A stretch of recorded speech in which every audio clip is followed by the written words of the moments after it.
এক দেশে এক রাজা ছিলেন।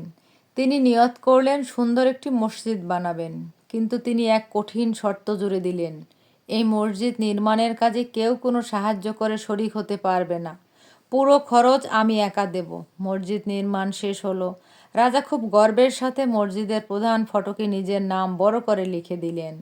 এক রাতে রাজা স্বপ্ন দেখলেন। আকাশ থেকে একজন ফেরেশতা নেমে এলেন। ফেরেশতা মসজিদের দরজা থেকে রাজার নাম মুছে ফেললেন এবং তার জায়গায় এক নারীর নাম লিখে দিলেন। রাজা ভয়ে ঘুম থেকে জেগে উঠলেন।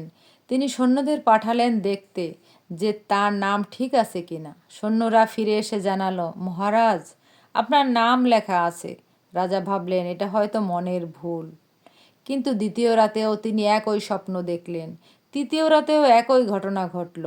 এবার রাজা সেই নারীর নামটি মুখস্থ করে ফেললেন, যা স্বপ্নে বারবার লেখা হচ্ছিল। সকালবেলা রাজা সৈন্যদের ওই নারীকে খুঁজে বের করতে হুকুম দিলেন। অনেক খোঁজাখুঁজির পর সৈন্যরা এক গরিব ও বয়স্ক বৃদ্ধা নারীকে খুঁজে পেল। বৃদ্ধা ভয়ে কাঁপতে কাঁপতে রাজার সামনে উপস্থিত হলেন। রাজা জিজ্ঞেস করলেন, তুমি কি আমার এই মসজিদ নির্মাণে কোনো সাহায্য করেছো? বৃদ্ধা বললেন, মহারাজ, আমি গরিব মানুষ। তাছাড়া আমি শুনেছি আপনি নিষেধ করেছেন কেউ যেন সাহায্য না করে, তাই আমি কিছুই করিনি। রাজা বললেন, তোমাকে বলতেই হবে তুমি কি করেছো। বৃদ্ধা তখন আমতা আমতা করে বললেন, আমি তো তেমন কিছুই করিনি, তবে... রাজা বললেন, বলো তবে কি? বৃদ্ধা বললেন, একদিন আমি মসজিদের পাশ দিয়ে যাচ্ছিলাম। দেখলাম মসজিদের নির্মাণ সামগ্রী বহনকারী একটি পশু খুঁটিতে বাঁধা আছে।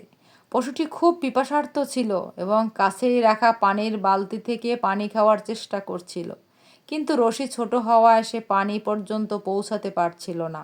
তার কষ্ট দেখে আমার দয়া হলো। আমি শুধু ওই বালতিটা টেনে তার মুখের কাছে এগিয়ে দিলাম। সে তৃপ্তি সহকারে পানি পান করলো। ব্যাস, এটুকুই আমি করেছি।